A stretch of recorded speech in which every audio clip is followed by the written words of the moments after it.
Yanis Varoufakis, talking to my daughter about the economy, or how capitalism works, and how it fails.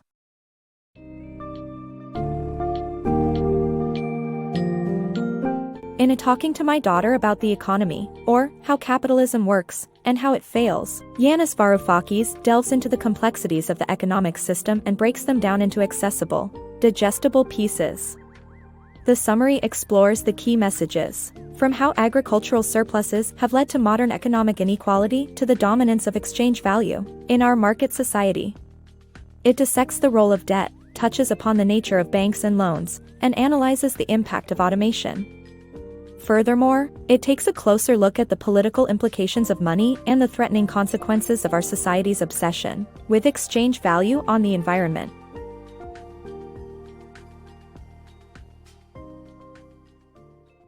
Agricultural surpluses and economic inequality.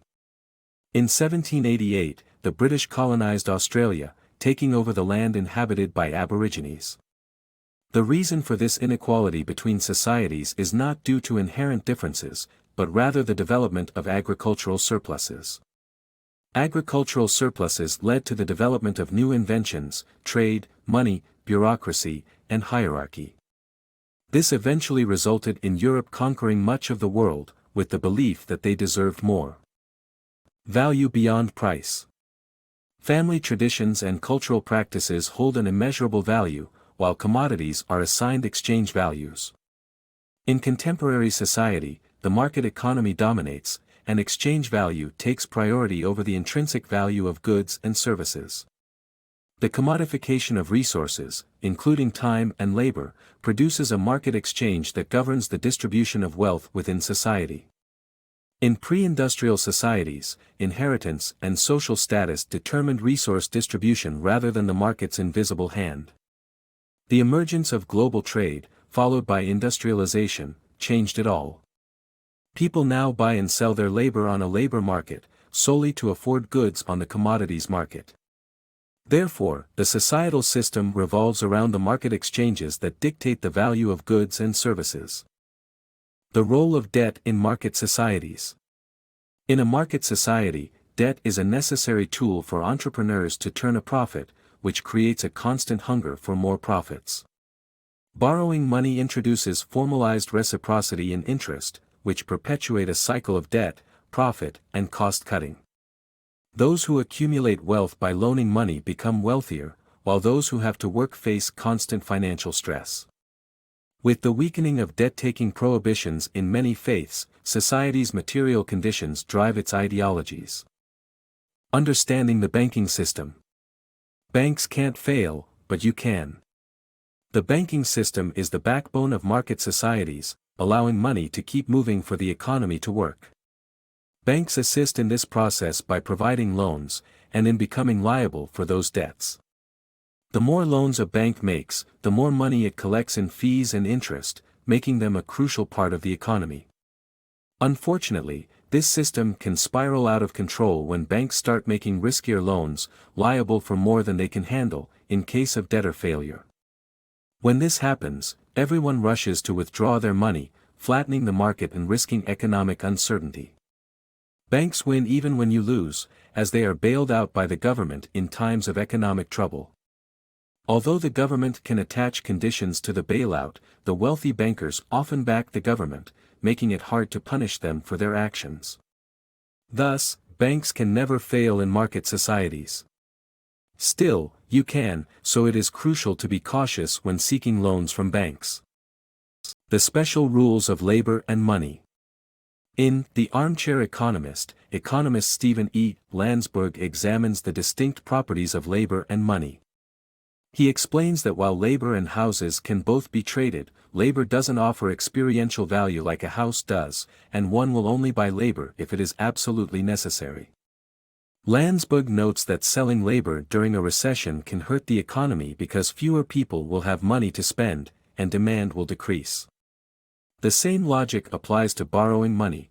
People will only buy it if they think it will help them turn a profit, which is why the demand for labor and money is a bit irrational, governed by self-fulfilling prophecies of pessimism and optimism. Ultimately, Landsberg reminds readers that labor and money are special commodities with unique rules that impact the economy in various ways. Automation, the Luddites, and market crashes. The Luddites smashing machines seems like an act of foolishness in hindsight. However, their efforts to slow automation might have postponed future market crashes. This summary examines how automation affects profits, and how it could be advantageous if everyone owned a share of the factories. In the early 19th century, the Luddites destroyed machines in protest against automation in the cotton mills. Today, they are seen as backward people impeding progress, but their efforts might have postponed future market crashes. Automation cuts the cost of production as it is cheaper to buy one efficient loom than to employ hundreds of manual laborers. However, lower labor costs result in more profit only in the short run as more factories will buy the latest machines to stay competitive. To keep up, one has to drop the prices until they can buy yet another newer, and more efficient machine. This race to automate eventually leads to a world where fabric is so cheap that factories need to sell more to cover the cost of production. With no wages, workers cannot buy fabric anymore. Consequently, this quest for ever-increasing profits results in a market crash. It might seem that full automation can only lead to economic disaster. However, a world where everyone owns a share of the factories is possible. In this scenario, machines replace labor, but people still get a share of the profit even though they do not have to work as much. As a result, money keeps circulating, people keep buying, and the market does not crash. To sum up, this summary examines the problem of automation and how it affects profits. Furthermore, it proposes a possible alternative arrangement where everyone owns a share of the factory to prevent the concentration of wealth and a market crash. The politics of money. The value of money is always political, and controlling the money supply is a function of immense power. In the real world, currency control is not neutral, and central banks often prioritize the interests of big banks and the wealthiest class. However, with enough political will, the money supply can be put under more democratic control. Throughout history, different items have been used as currencies. In the POW camps of World War II, cigarettes were used as currency because they were small, easy to store, and desired by nearly everyone. The value of cigarettes fluctuated with the supply, and this is true in the real world with money as well, except for one key difference. Money's value is always political, so it's best to make it democratic. Money works because everyone agrees on its value, a legitimacy usually enforced by the state. The value of money is also regulated by the amount of money in circulation, and controlling the money supply is an immense power that belongs to central banks in most countries. However, these institutions are not neutral but often serve the interests of big banks and the wealthiest class. For example, banks needing bailouts are given currency with few strings attached, while public goods like infrastructure struggle to receive the necessary cash flow. Yet, this arrangement is not inevitable, and with enough political will, the money supply can be put under more democratic control. The market's threat to the planet. This book's summary discusses how the market society's obsession with the exchange value of natural resources poses a threat to the entire planet.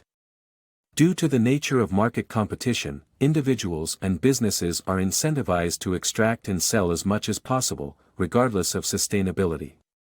To combat this, laws can be passed to protect the environment regardless of exchange value, assigning exchange values to everything such as a carbon tax, or democratically managing the world's resources. The latter option would allow for a more sustainable and equitable future by giving a voice to millions of people, rather than a handful of wealthy individuals.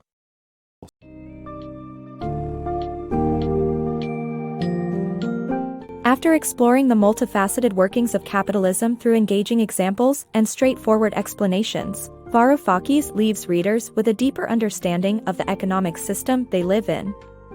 He elucidates the significance of debt, banks, and money throughout history and demonstrates how automation has impacted the job market, offering alternative solutions. By underlining the political and environmental implications of our market-focused society, The book encourages us to question and challenge the way we interact with the economy. Ultimately, a more democratic approach might be key to overcoming these challenges and paving the way for a sustainable, equitable world.